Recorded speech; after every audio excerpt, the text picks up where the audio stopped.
Namun sayang, di saat ia hendak membunuh Zuchi, Daji melindunginya, yang membuat Daji akhirnya menjadi tewas.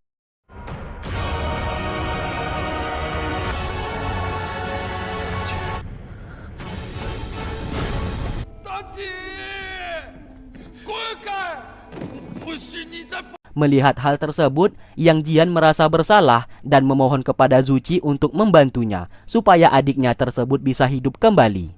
Zuchi berkata ia memiliki satu cara untuk menghidupkan Daji, namun dengan satu syarat. Yang Jian harus membawa Daji pergi dari istana sejauh mungkin dan tak usah kembali. Yang Jian menjawab, tanpa disuruh, ia tentu saja akan melakukan hal tersebut. Dan seketika, Zuchi menggunakan kendi miliknya dan memasukkan jiwa manusia yang pernah ia ambil dan diberikan kepada Daji. Namun resikonya di sini, ia yang harus tewas.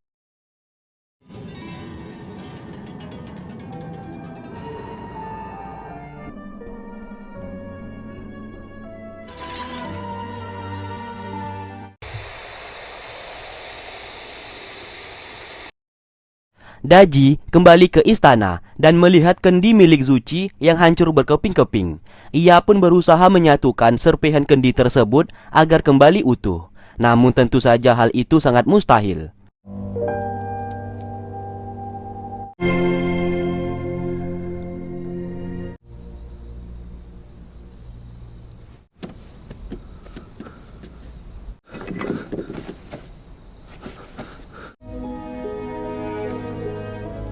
Di saat ia sedang bersedih, tanpa sengaja air matanya mengenai kendi tersebut yang tiba-tiba berubah menjadi utuh kembali. Dan seketika, Zuchi kembali hidup. Daji yang melihatnya di sana merasa sangat bahagia. Sementara itu, Tutu berhasil mendapatkan senjata tali dewa yang ia curi demi membuktikan kepada Gong kalau ia merupakan master pencuri. Tidak ada di dunia ini yang tak bisa ia curi. Tutu yang berada di perbatasan kerajaan Sang tanpa sengaja bertemu dengan seorang wanita yang menyerangnya menggunakan batu kerikil hingga wajahnya berdarah. Mengetahui orang yang menyerangnya itu adalah wanita cantik, ia pun tak jadi marah dan malah mengajaknya berkenalan. Dan wanita tersebut bernama Rindu. Dan seketika, Tutu jatuh cinta pada pandangan pertama saat melihatnya. Karena merasa bersalah karena telah melukainya, Rindu bertanggung jawab dan akan mengobati luka di wajahnya tersebut. Setelah itu, Rindu bertemu dengan ayahnya yang bernama Tuan Deng, yang merupakan seorang jenderal kerajaan Sang, dan bertugas untuk menjaga perbatasan. Tak lama setelah itu, Gong datang menghampiri mereka sambil berbohong kalau ia membawa perintah sang raja untuk Tuan Deng agar membantu kerajaan Sang dalam berperang melawan kerajaan Zhou. Dan yang harus turun adalah Tuan Deng bersama anaknya. Tak lama kemudian, Tuan Deng sangat marah kepada anaknya kenapa membiarkan seorang pria yang tak jelas asal-usulnya berada di rumah mereka. Tutu menjawab kalau saat ini ia sangat menyukai anaknya dan ia rela melakukan apapun asalkan hubungan mereka direstui. Sontak hal tersebut membuat Rindu menjadi marah. Baru saja bertemu sudah berani berkata seperti itu. Namun sesaat, Tutu menunjukkan kemampuannya yang merupakan seorang jenderal elemen tanah.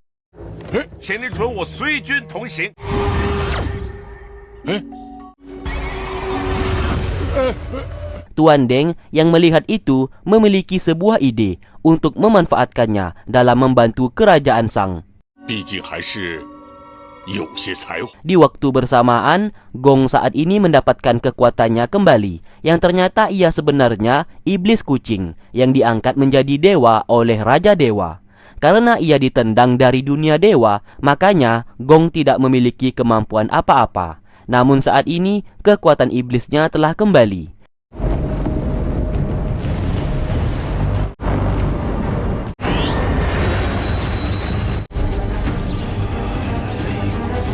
Tidak hanya itu, ia pun pergi ke dunia dewa. Karena Raja Dewa tidak berada di tempat, ia pun membunuh Reki di sana tanpa ampun.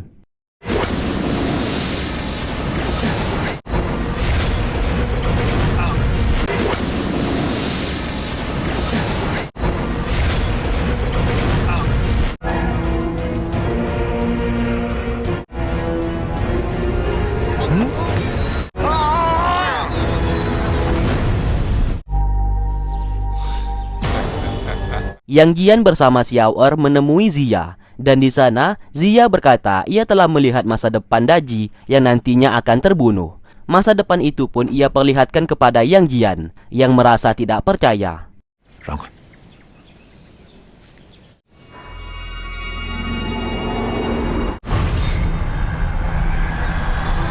Namun, semuanya terbukti benar dan takdir tak akan dapat diubah. Ziya meminta Yang Jian untuk tetap tenang. Ia tahu takdir memang tidak bisa diubah. Namun demi dirinya, Ziya akan melakukan apapun untuk mengubah takdir tersebut supaya Daji tidak terbunuh. Di sini, Yang Jian menaruh harapan yang besar kepada gurunya tersebut.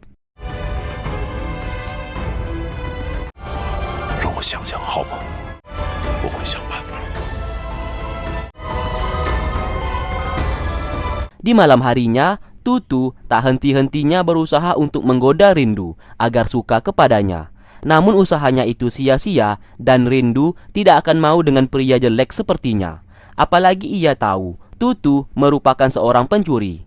Alhasil, tali pengikat dewa yang dicuri oleh Tutu justru digunakan oleh Rindu untuk mengikatnya. Semakin ia ingin melepaskan ikatan tali itu, maka semakin keras juga tali tersebut akan mengikatnya hingga tewas.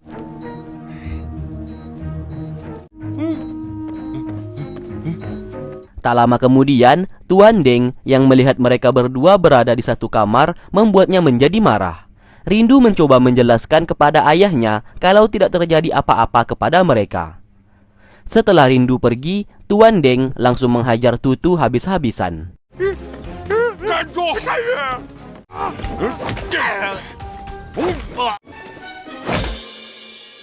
Singkat cerita, Tutu meminta maaf atas apa yang telah terjadi. Namun sayang, Rindu mengusirnya dari sana karena ia tak akan mau menikah dengan seorang pria pencuri sepertinya. Sontak, Tutu menjadi patah hati dan pergi dari sana.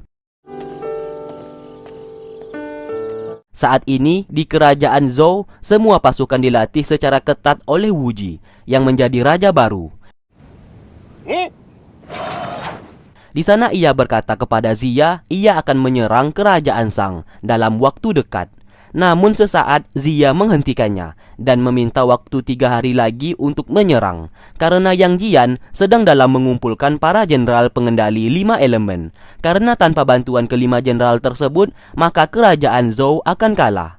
Wuji menerimanya. Namun apabila 3 hari kemudian Yang Jian gagal, maka ia akan tetap memimpin pasukan untuk berperang.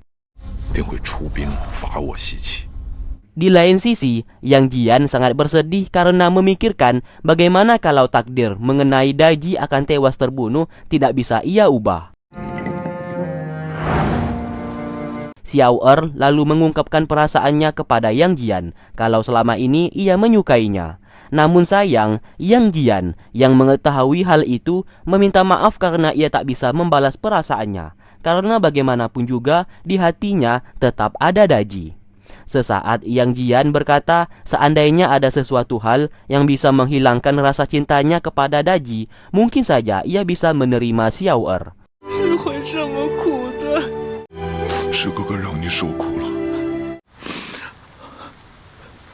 Dan tiba-tiba sesaat Xiao Er berkata kalau sebenarnya ia memiliki buah dari pemberian almarhum ibunya, yang dimana buah tersebut dapat menghilangkan rasa cinta seseorang.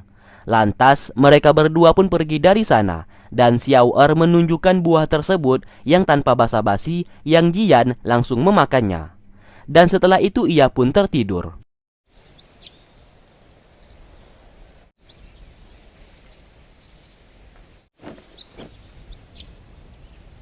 Ternyata Xiao Er memberikan buah yang palsu dan yang asli berada di tangannya. Kini Xiao Er yang memakan buah tersebut supaya dirinya saja yang menghilangkan rasa cintanya kepada Yang Jian.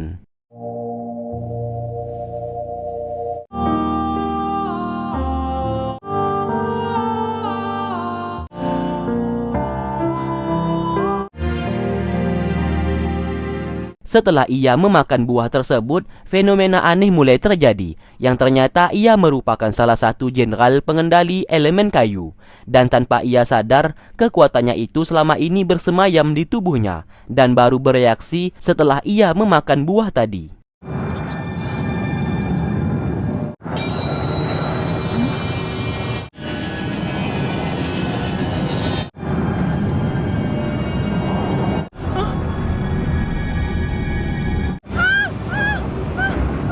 Yang Jian yang telah terbangun menjadi sangat kaget kalau Xiao Er adalah jenderal elemen kayu.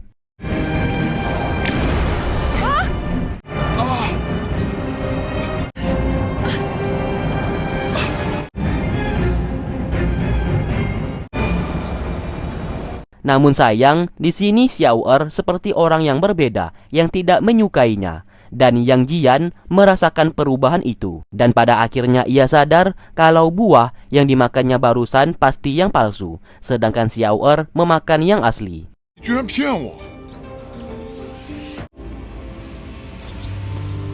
Saat berada di pasar, ia bertemu dengan Lei. Di sana, Lei juga merasakan perubahan dari Xiao Er, yang biasanya selalu lengket kepada Yang Jian, namun sekarang sudah tidak.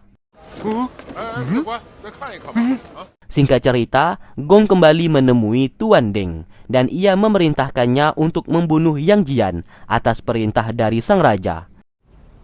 Yang Jian. Mendapatkan perintah tersebut, Tutu kembali dipanggil oleh Tuan Deng. Di sana ia akan merestui hubungannya, namun dengan satu syarat. Ia harus memenggal kepala Yang Jian. Tutu menjadi sangat terkejut dan bingung harus melakukan apa. Namun, Tutu terpaksa mengiyakan permintaannya. Di saat malam harinya, Tutu secara diam-diam masuk ke dalam kamar Yang Jian dan hendak membunuhnya. Namun di sana ia sangat ragu untuk melakukan hal tersebut, hingga di mana ia tidak jadi melakukannya dan pergi dari sana karena Xiao Er berteriak memanggil nama Yang Jian. Tanpa sadar, sebelah sepatunya tertinggal di ruangan tersebut. Xiao Er bersama Yang Jian yang melihat itu merasa aneh karena sepatu tersebut milik Tutu dan kenapa tertinggal di sana. Karena curiga akan sesuatu hal, mereka pun membuat skenario penjebakan. Hingga keesokan harinya, Xiao Er menangis dan melapor kepada Tutu Yang Jian saat ini telah tewas tanpa sebab yang jelas.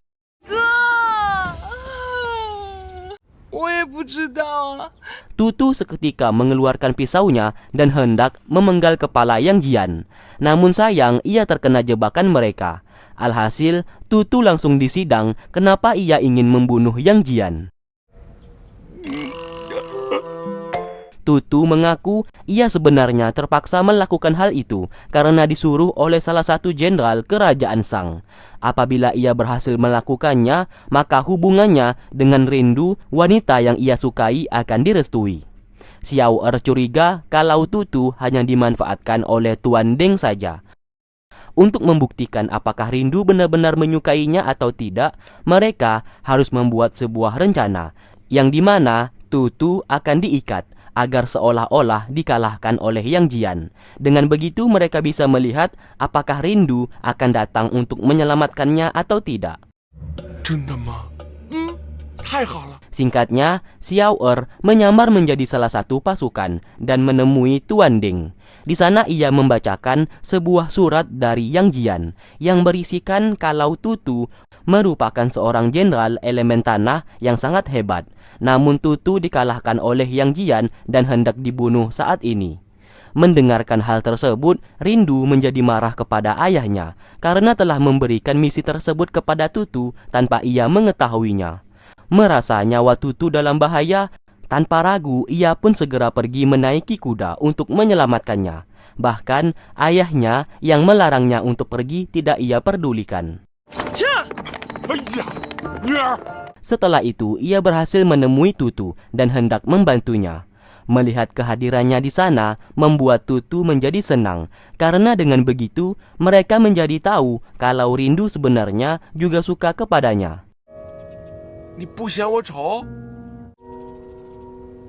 Tu Jiangjun.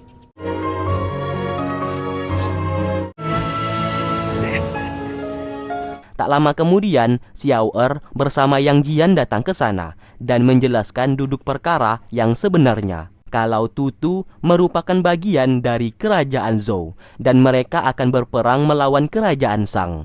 Mendengarkan hal itu, Rindu ingin membantu mereka karena sebenarnya ia tidak sudi membantu raja kerajaan Shang, yang dimana semua orang sudah tahu kejahatan dari raja tersebut. Masalah ayahnya ia tidak peduli karena sebenarnya ia merupakan anak pungut yang bahkan tidak dirawat dengan baik. Ia selama ini baik kepada Tuan Deng karena ia menghormatinya saja. 等我爹来抓你啊！